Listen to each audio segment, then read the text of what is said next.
Okay, we're moving on. This next panel is Digital Insight, understanding how artificial intelligence improves exploration and mining. For those who've been here for a little while today, we had a really good insight into artificial intelligence from the space station and how it can be utilised. I think what we're going to do is delve a little deeper here. Your moderator here is, where's our moderator? Is Amra Mohammed Khashoggi. Amra, thank you very much. Thank you. May I allow you to introduce your panel? Thank you. And I'll give you a 5-minute warning towards the end. Okay, I don't see any of them. Ah, there they are. Okay. I know it's coming towards the end, and so I'm sure everybody is kind of tired, but let me welcome our Dr. Khalid. تفضل. Hello. كيف الحال? How are you? Nice to see you, Axel. Nice to see you face to face. هلا أختي سارة. كيف الحال؟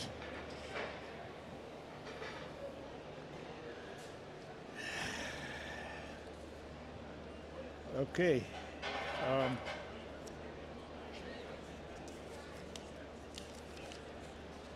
If you'll have to excuse me, this is my 4th session, so I just have to reorient my head on what we're talking about.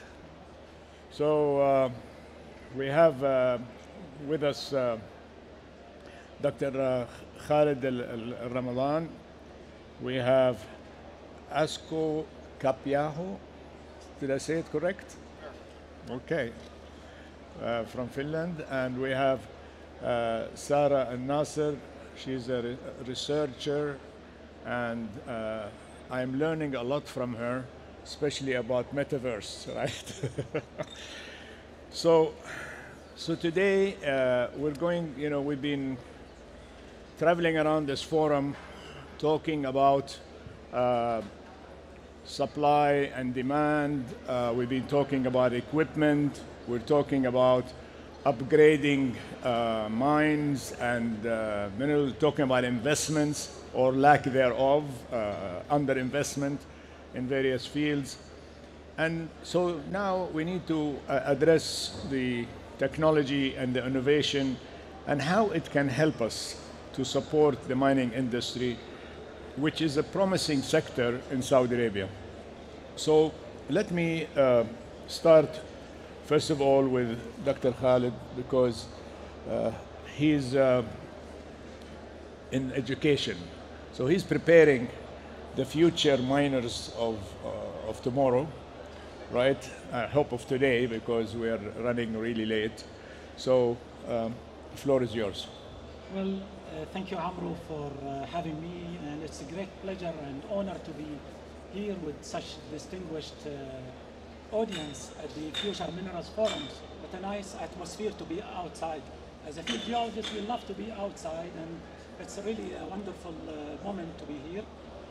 Well, with regards to exploration in geosciences, we know that the most difficult part in geosciences is that we are dealing with a massive amount of data of different scales, qualities, and resolutions. When it comes to scales, we deal in mineral exploration with larger scale, like satellite images acquired from remote sensing, all the way to core data acquired from boreholes into micro or nanoscales data acquired through geochemical analysis. And all this complex type of scales of data really pose a serious issue with respect to the interpretation.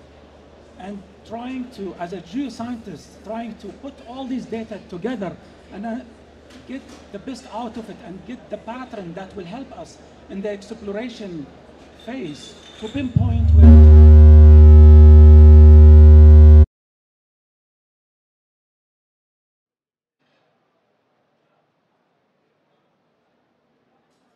So the most difficult part in exploration is to drill in the wrong place. That's one of the exploration risks.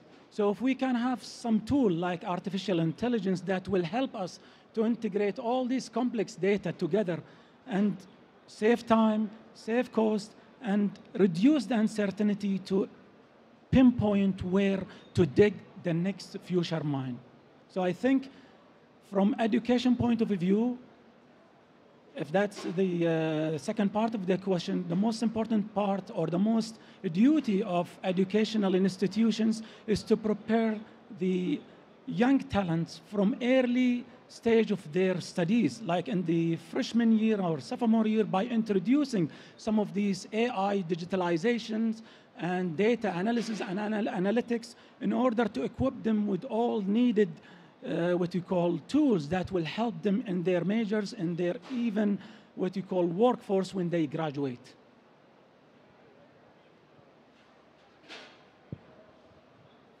Intelligence today, or AI, is going into so many different fields. I mean, I have people now that they say, I don't need a secretary. I can have AI write my reports for me or write my letters for me.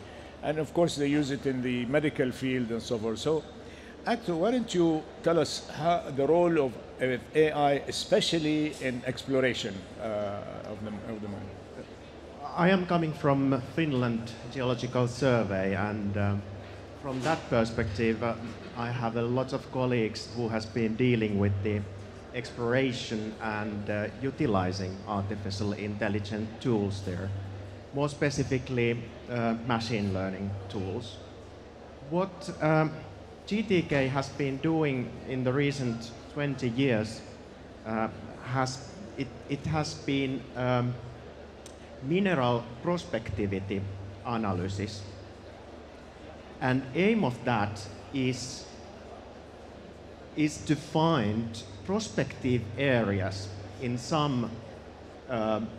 prospective areas in variety of scale. It can be from even global scale, but it can be regional scale. It can be even target scale. And the methods are variable, but quite commonly also data is variable. There can be geological data, it can be geophysical data, there could be, like Khalid said, there could be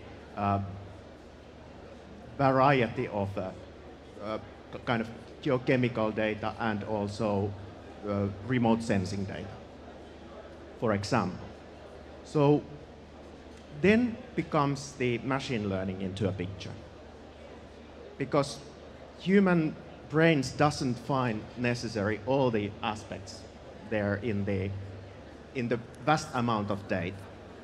And GTK has been especially developing the methods in that field.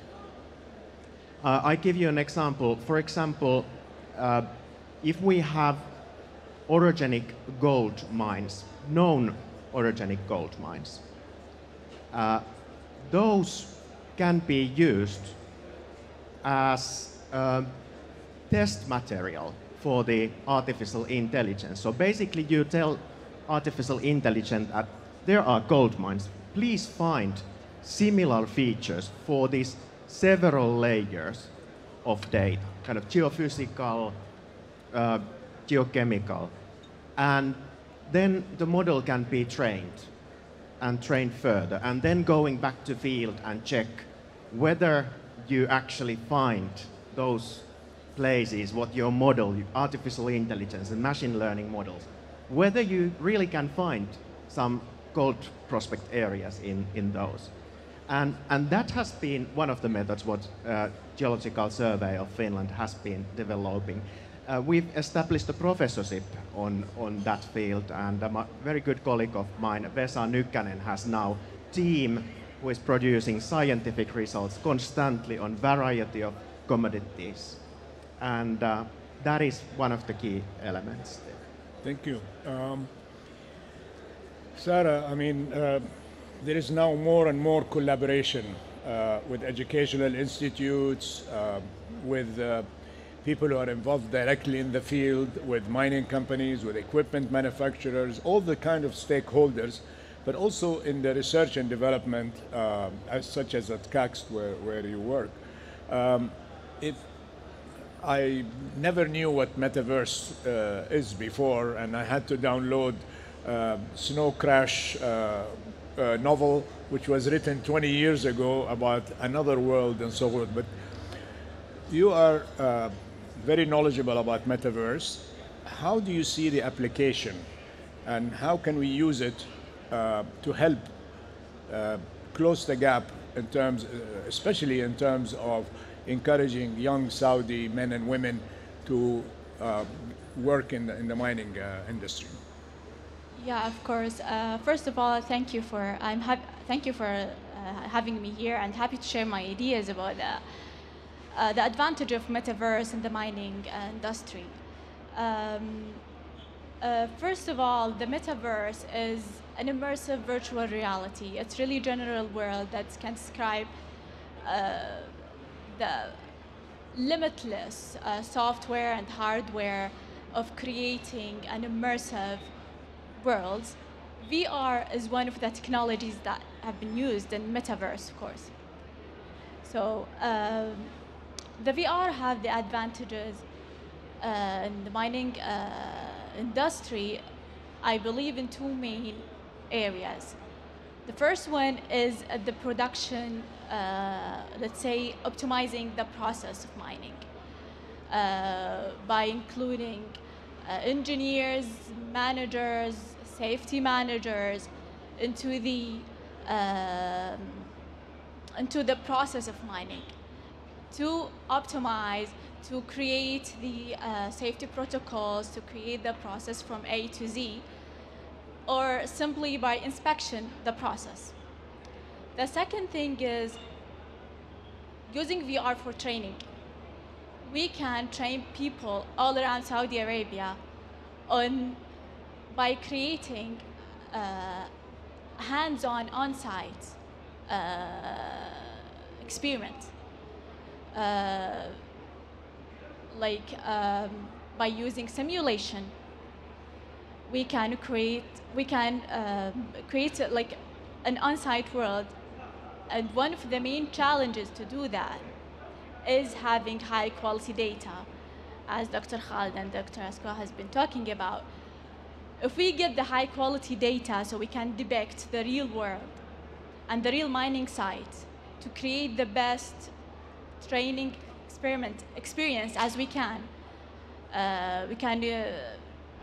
train the new skill set, find new talents. We can train on maintenance,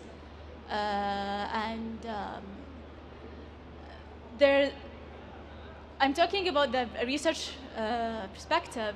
There hasn't been much research on mining, using VR in mining. This is a new field of research, which I find has a very good potential. But there have been studies about comparing the training using VR, comparing to the traditional training method, and they've been training using VR reduced time significantly. But we're heading in that direction, right, towards using more and more of this technology. Let me go to Khalid.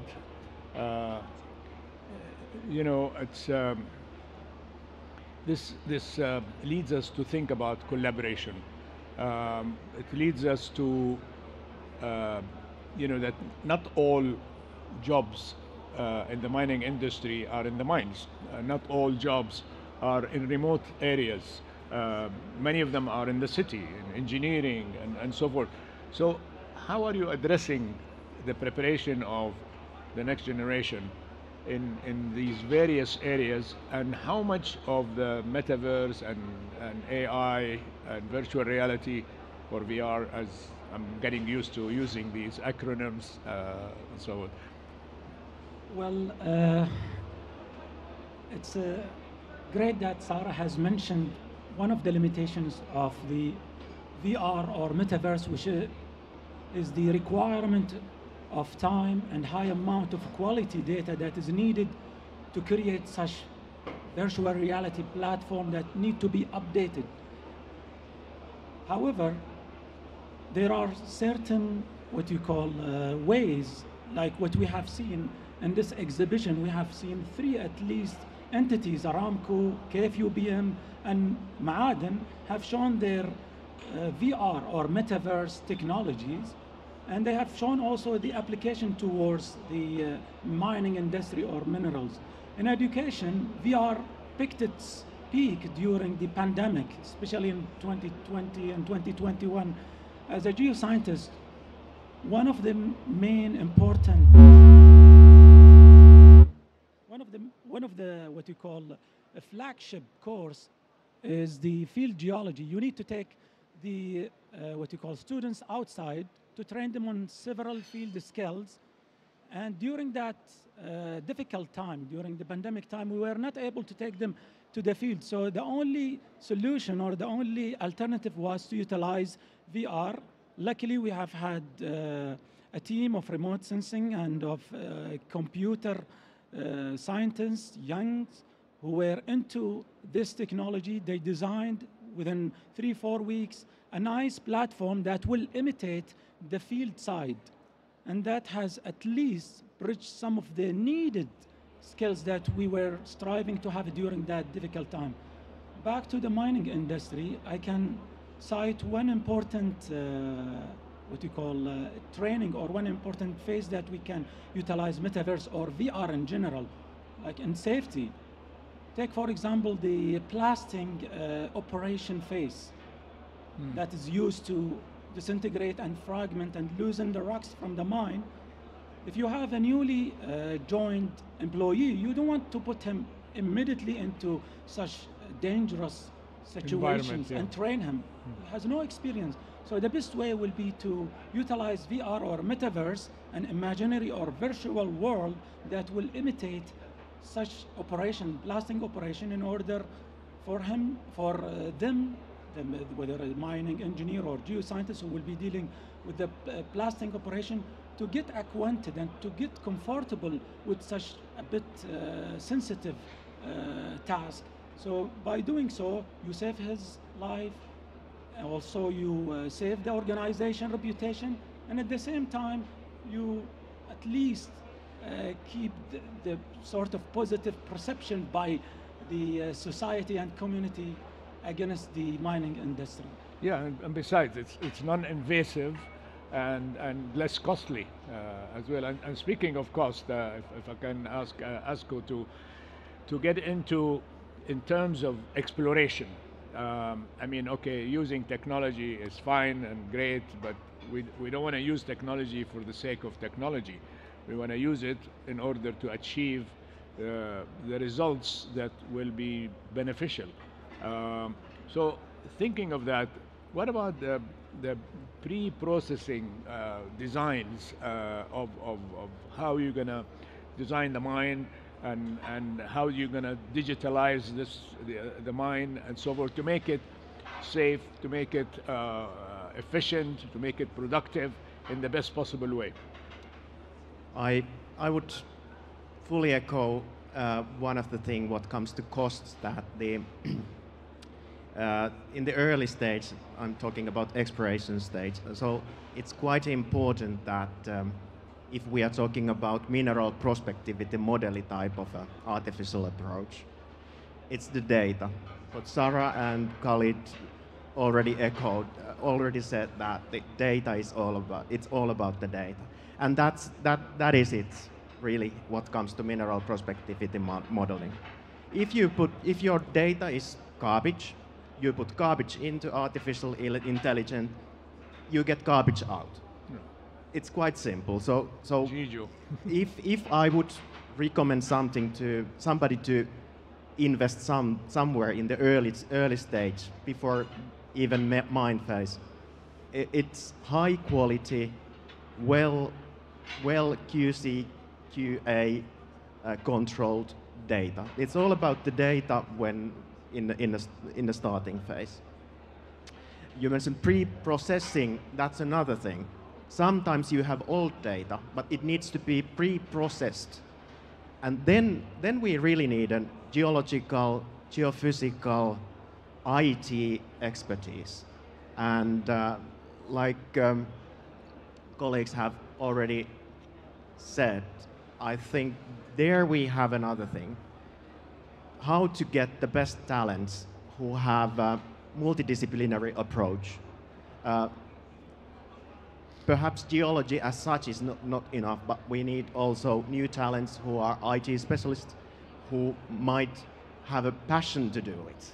It's all about passion going into there, developing something new, and kind of not only conventional approaches.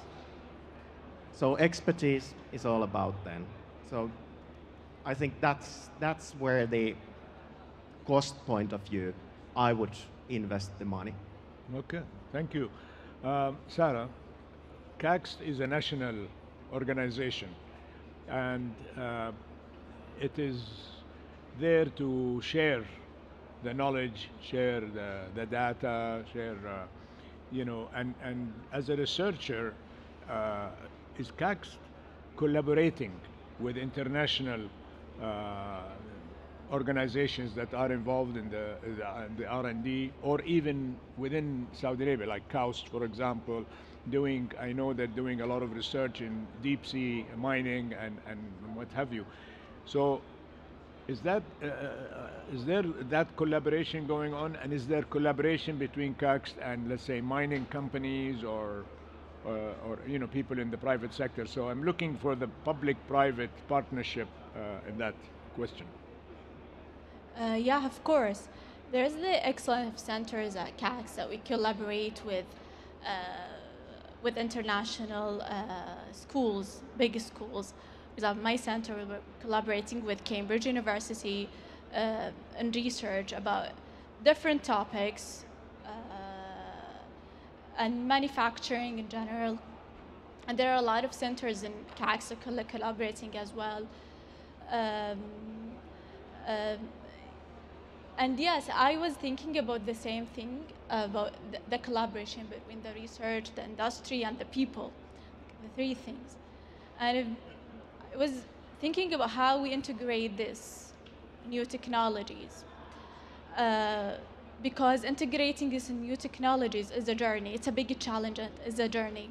So I believe that by viewing the workforce needed, the skill set required for future, and by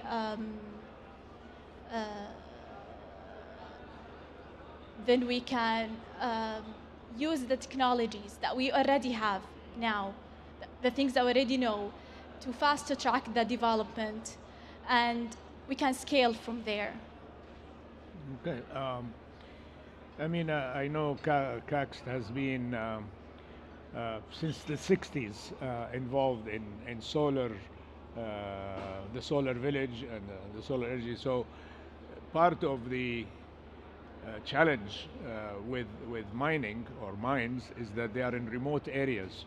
So what about the electrification of these mines, maybe using renewable energy, whether wind or solar? And we've got plenty of solar in Saudi Arabia. That's the second thing. What's your view on that, Khalid? Well, from a geoscience point of view, I will speak. I know you've been just moderating this plenary session about batteries. Remember that solar panels and all these batteries and all these clean energy that we are moving towards requires specific types of metals like lithium, cobalt, and copper, and all these ones. And I believe 60% of it is coming from the Africa and mainly from land. And it's time, if you have had chance yesterday to attend the marine mining or subsea or deep sea mining, that could be a new frontier that we need to invest in order to, what we call, mine, and in order to extract things that are located in our, what we call, coastal or seas. Remember that Saudi Arabia is blessed with a long stretch of seas, like the Red Sea, 2,250 kilometers. And in the middle of the Red Sea, you have this opening and all these lovely, what's so-called magnesium deposits that are coming from the magma. So if we, by somehow, can explore, characterize those ones, and they're already been done, by the way, in several countries like Germany, like Canada, like India, United Kingdoms. The technology is there. We need just to bring it up, utilize it, and extract huge amount of metal resources that are lying in the Red Sea or Gulf of Aqaba that will help us to produce more solar panels that will definitely contribute to the future mines that will open up, inshallah. Okay. I mean, today there is a demand and supply disconnects. Okay, the demand is outstripping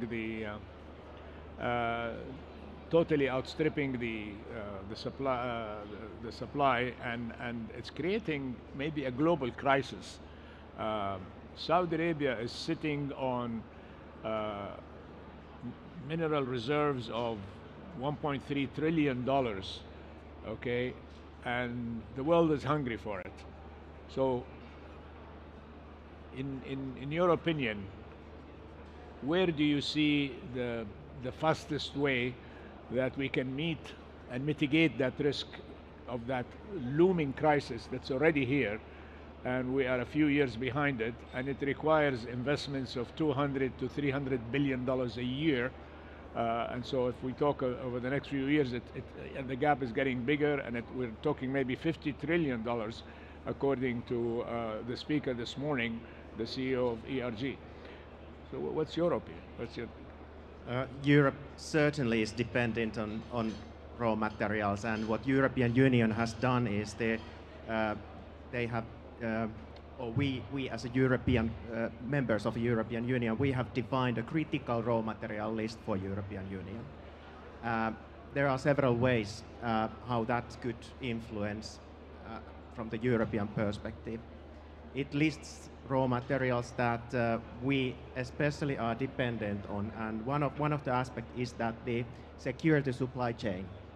How to secure that is the European level contracts with the outside the Europe, and I can for sure understand that there is a huge interest also for Europeans to do that.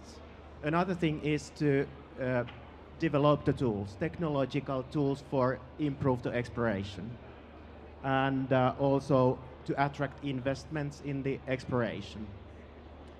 And as we all know, one of the things is that when the company comes anywhere, the company for sure wants to secure that it has the best talent, and it has also the capability and security to work in that area, and a secure environment to come, and rely that the investments what the company is doing for exploration will continue. And we as a geological survey in Finland has been contributed, providing very much open data for the companies. So basically when the company comes in Finland, it has already vast amount of geological data and tools like artificial intelligence and machine learning tools, and then the expertise to use that. So I could imagine that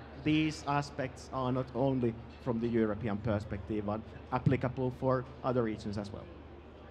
Okay, we have like 2 minutes left, so Sarah, I'm going to give you the last word. CACS is a research and development R&D institute focusing on innovation, and usually a country's development is looked at with the number of patents that it registers and successfully. So where are we as a country in this area? Are the number of patents rising year after year? How is it? Yeah, of course. Actually, the number of patents and research published has increased significantly in the last years. And if I'm going to talk about my field of research, which is water treatment from heavy metals, which is we would create membranes to treat water from heavy metals. We have significantly improved in this area, and CAXA work extensively in publishing papers in this field and acquiring patents as well. Great. Well, I would love the conversation to continue, but I'm told, and you know, they put something in my ear. They keep telling me, you know, how many minutes I have left. So, before my good friend here gets the stick and pull us out, we will. I want to thank you so much for the knowledge that I have personally gained from you, and I consider myself a graduate of the Sara School of Metaverse. If you start a school, remember to give the credit to me for the name. So please join me in giving a round of applause to our panelists. Thank you.